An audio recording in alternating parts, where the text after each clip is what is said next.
why does the current account become negative in period? Why does the current account become negative in period t?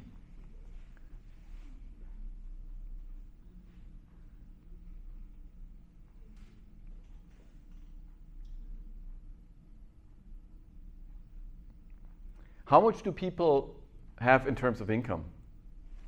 This amount. How much do people have in terms of, how much do people choose in terms of consumption? This. Is consumption bigger than income or lower? No. Bigger, because they consume more, right? So what about savings? Is savings positive or negative? It's negative. So what do you get to this? So you're essentially borrowing. What do you borrow? The international financial market. So your saving is negative. You're borrowing under the international financial market, and that's reflected by the current account balance. Please note the current account balance is S minus I. Now, we don't have any investment, so basically the current account just reflects savings here. And savings becomes negative. So now you see that at some point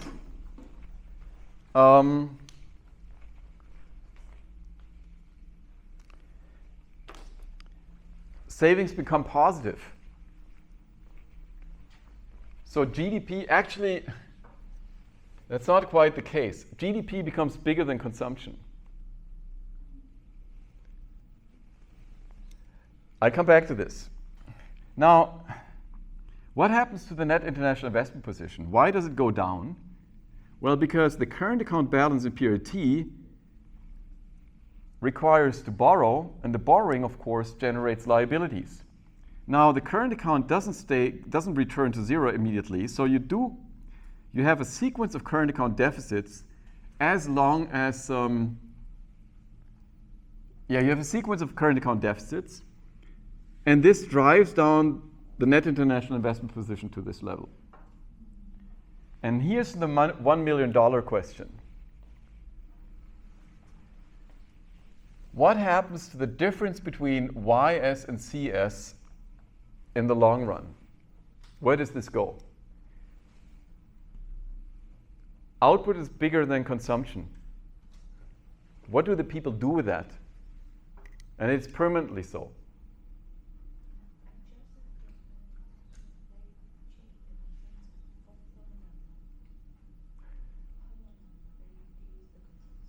Yeah, but why? I mean, there's of all of us, they're producing output and they're not consuming it, and there's no other. I mean, there's no investment. So consumption is the only thing that you can do with output. And the question is, where does this output go if they don't?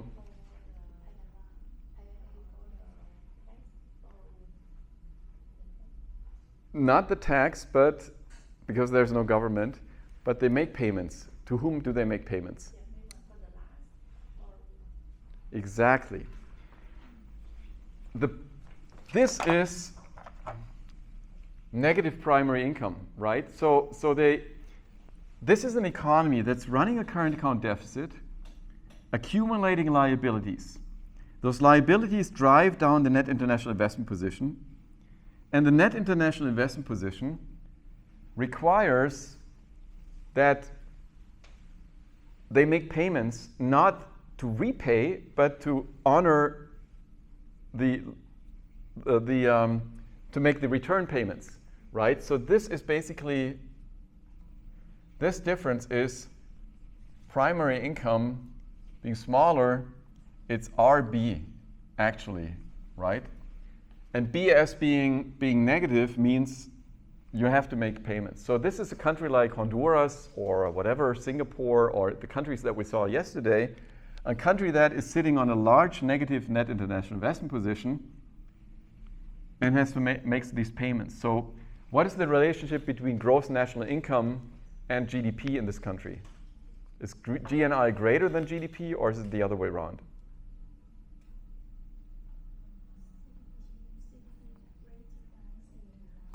Can you say that again? CDB is greater than C9. No, but When S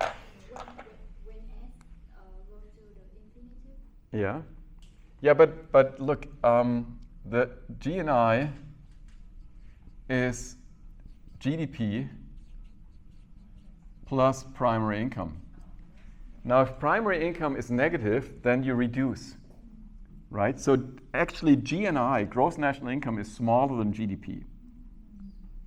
So you have this economy that is producing GDP, and part of this GDP in every period has to be given to those people who are buying your assets / lending you in the situation, in the periods when you had, when you needed those loans. So it all makes sense. Now the last question I'm asking is, do these people play a Ponzi game? A Ponzi game is when you borrow money and you never repay it.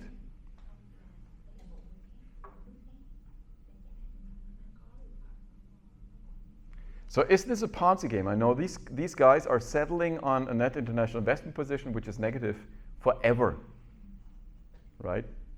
Do they play a Ponzi game? Do they violate the intertemporal budget constraint?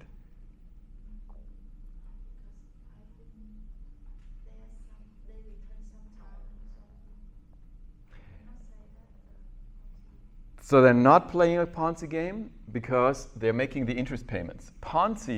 The Ponzi game is you're borrowing, and then instead of repaying, you're borrowing again.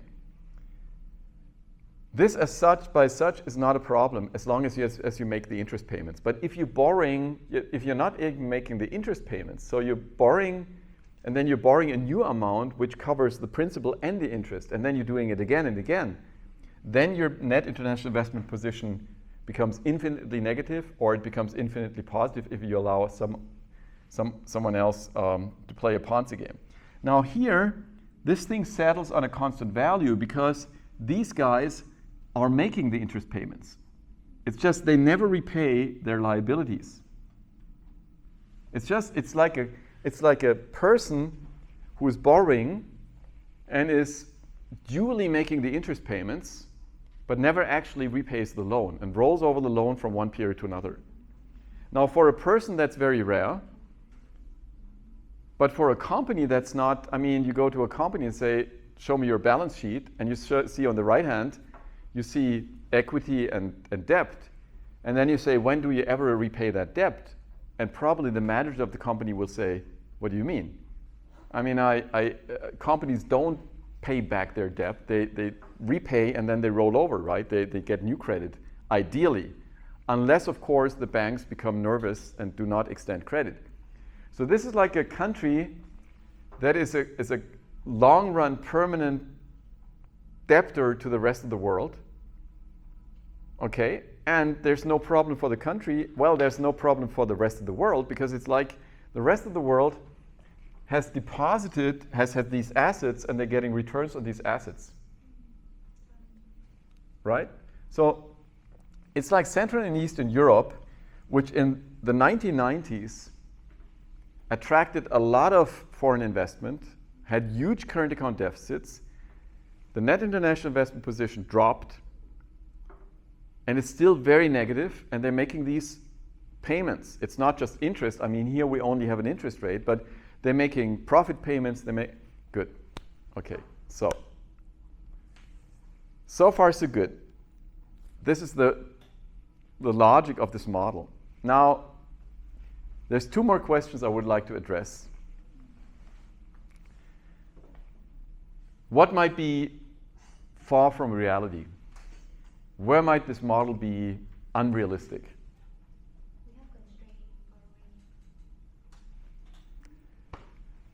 You may have constrained borrowing, right? Suppose your country gets into a crisis and you go to the international financial market and say, hey folks, we're sorry, we're in a crisis. We know that the crisis will be over in the future, but now we need financial resources. Now it might be that the financial markets say, oh, sure, here are the loans. It might also be that financial markets say, oh, we are not so sure that things will get better. And then you cannot borrow as much as you want, right? The current account balance cannot go down as much as, because financial markets are careful. So the first thing is there might be a borrowing constraint. And that is realistic, right? And it might be that a country, so sadly, financial markets are very nervous when countries get into crisis. And instead of granting these countries access to financial resources, they restrict it. So this is where the model is unrealistic, although it's not worthless, right? There is one point that is problematic, namely,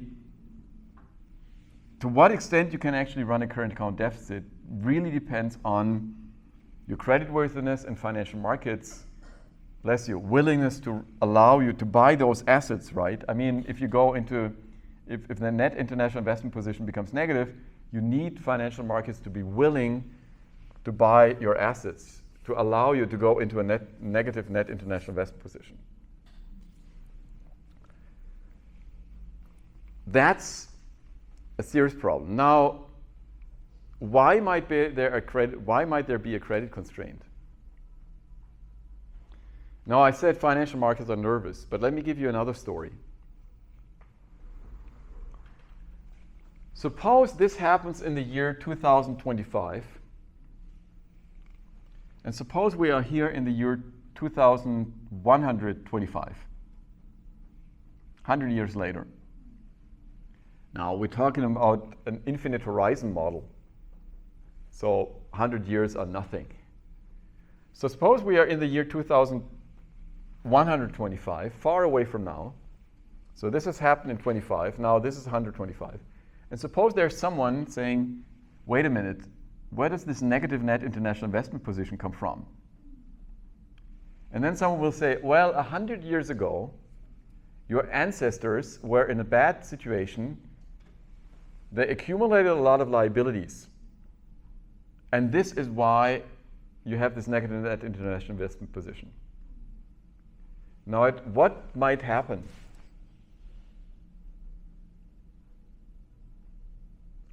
Suppose it's you, right? And you, for every Vietnamese dong that you earn, you have to give away say 5% of it.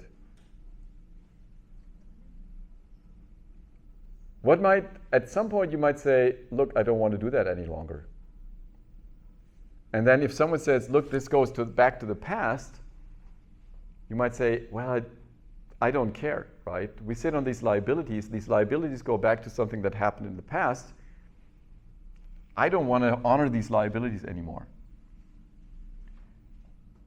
Now, that would be a default. Now, what happens in period T if this cannot be excluded? Suppose that investors in year 2025 think that in 2125 someone might default. Exactly, right? So if there is a danger of default, then this thing will not happen. So I'm going one step further. You said there may be borrowing constraints, but the borrowing constraint comes from the fact that there's a risk that capital markets are not perfect, that there's a risk of default. And the default might be politically driven. Just one generation saying, look, we have nothing to do with those people who borrowed in the past. Now, the dangerous thing is, if that happens, then financial markets break down. Because if you think that the person who borrows from you will not repay, you will not lend in the first place. That's the sad fact. So, if we cannot exclude default further down the road, we might have a borrowing constraint right now, and the borrowing constraint might actually heavily constrain the amount that a country can actually borrow, or the amount of liabilities. So I'm talking very little about financial market imperfections in this course, because there's so many other things we have to talk about, but you should be aware that financial markets are a cool thing, but that there's a lot of imperfections.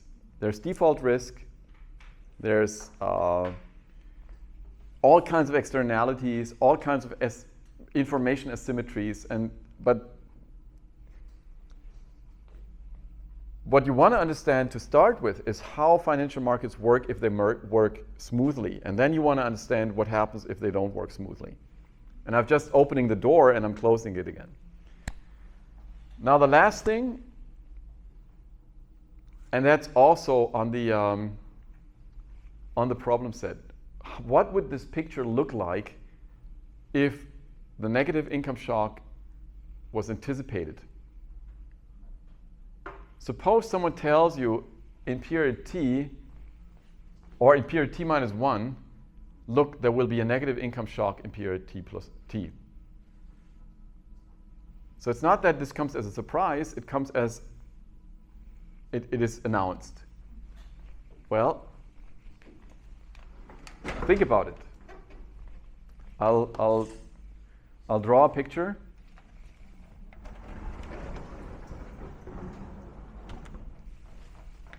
No, that was not smart. So let me do it this way. So an anticipated negative income shock. Suppose you have this thing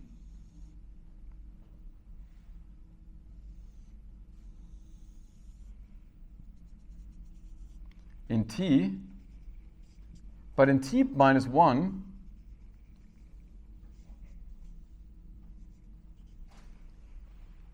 it's already announced. So the shock does not happen, but you know that it's going to happen. So what's happening to consumption and what's happening to the current account balance?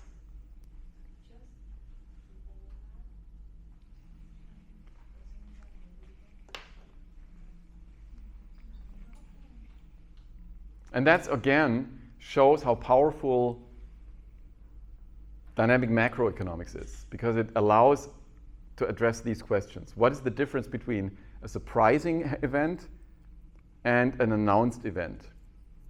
And this also goes back to the rational expectations revolution, right? I mean, I mentioned Milton Friedman. The other person that's very important, and I'm sure that you've come across the name, is Robert Lucas. Rational expectations.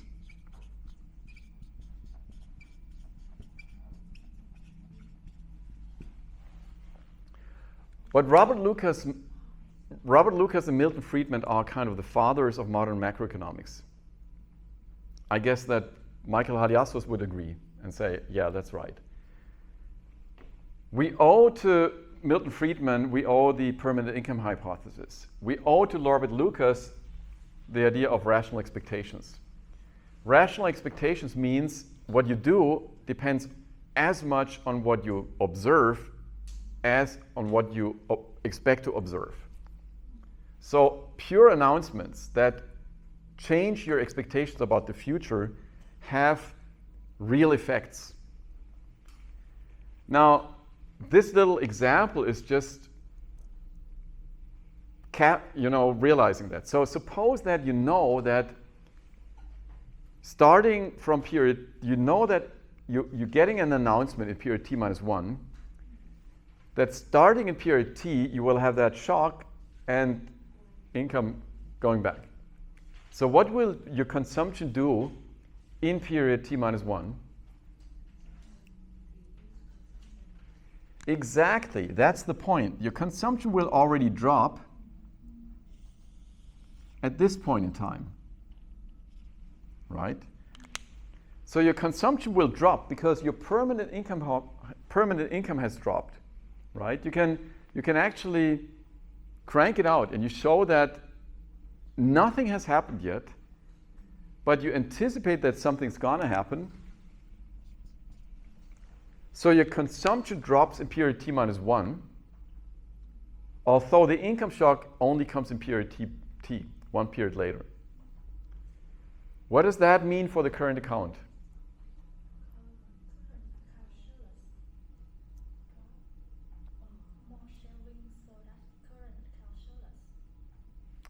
Can you say that again? You will do more saving? And what does that mean for the current account? Goes as surplus, exactly. So the funny thing is, you will have, actually, I don't know whether it's funny, but it's remarkable. You have a current account surplus, and then you have this thing, right? In period t minus 1, you have a current account surplus, and in period t and all subsequent periods, you have that pattern that we saw over there. So in the period of the announcement, you're consuming less than your income. And that in turn implies that saving is positive, and that in turn implies that the current account balance becomes positive. And then, of course, in the next period, when the shock actually hits, then your income drops below your consumption. And you're consuming more than your income, and you have negative savings. And that's reflected by the current account. So you have that non-monotonic reaction of the current account balance. It first goes up, and then it goes down, and then it returns. And the logic is savings, right? If you know that you're going to be worse in the next period, you're saving today. This drives up the current account. And then the shock actually hits. And then this pulls down the current account balance. So it makes a big difference for the reaction to an income shock of an economy, whether the shock is surprising, it's a real shock, or whether it is anticipated and announced.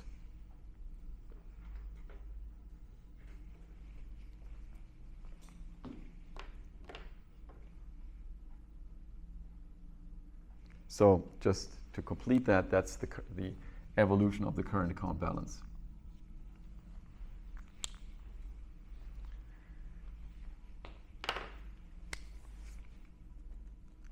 That was problem set 1. No, problem set 2. Let me check whether I've forgotten anything substantial. Let me check where I put my cheap eyeglasses. I put them over there.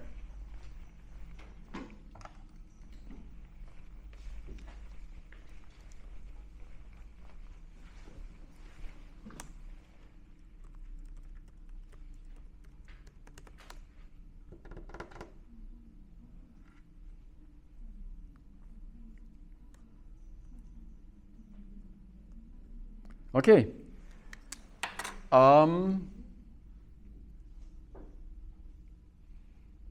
This is what I wanted to do with you. And I'm glad that you were so active. I added some stuff, like, for example, these expressions. You didn't have them on the radar, but I think they are helpful because they show that, in fact, we get a result that goes beyond this, right? So, and we know where the net international investment position is going. We know where the current account is going in the long run. I talked about, and here Lynn gave the key word, namely borrowing constraint. I said, what might go wrong in reality? In reality, a country trying to smooth consumption might be constrained because it's borrowing constrained. And the borrowing constraint instead, in turn, might come from the possibility of future default. And that is something that financial markets are very careful about, because you don't want to, buy a lot of assets which are worth nothing after a while. And finally, what we also did, we looked at the effect of an anticipated shock, and that turned out to change the picture quite substantially. Namely, we have, at the time of the announcement, we have a current account surplus, and then we have these current account deficits, as in the previous example. Good. We can stay here for another 25 minutes, but we've skipped the break, so I think we're fine, and I think we can call it a day. We did a lot of stuff today. This was very intense. Thanks for bearing with me. Now, please note, tomorrow I'll be in Ho Chi Minh City. In fact, I'll be taken to Ho Chi Minh City tonight. And I'll make this presentation, and I'll attend at the conference and try to say something smart. And and yeah, and that's and then I'll be back on Friday. So we'll see each other on Friday morning. And then we'll have another day, and then it'll be weekend. Okay. And talking about my presentation, right? I have this paper on effective exchange rate regimes, and I think if we proceed on this path, then I'll have time to tell you what I was talking about. So you can actually also learn something about that. Good. So thanks for the first 2 days, and keep the spirit, and we'll see each other again on Friday. Please show up on time because I'll start at 9 sharp, and then we'll see how far we get. We do the third problem set in the afternoon, and then yeah. Okay, thanks. See you. Bye bye. I'll pack my stuff, and you'll pack yours, and then see you. Not tomorrow. Okay. Oh really? Oh, you will be with us? Oh, super. Oh. Okay, that's nice. That's super nice. Okay, so you'll be around, and yeah, that's even better. Then I'll. Okay. You see Michael Haliassos. You see, did you already have Michael Binder teach a course? Okay, so there'll be Michael Binder, Michael Haliassos, and me. We give the kind of the German presentations, and then there'll be a lot of important people from various policy and economic institutions from Vietnam, and I'm pretty impressed about kind of the program that Dr. Ha put together, I must say. So it's going to be exciting. So we'll see each other. Good.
I put this here. Is that fine? Yeah. Okay. Thanks for taking care of it.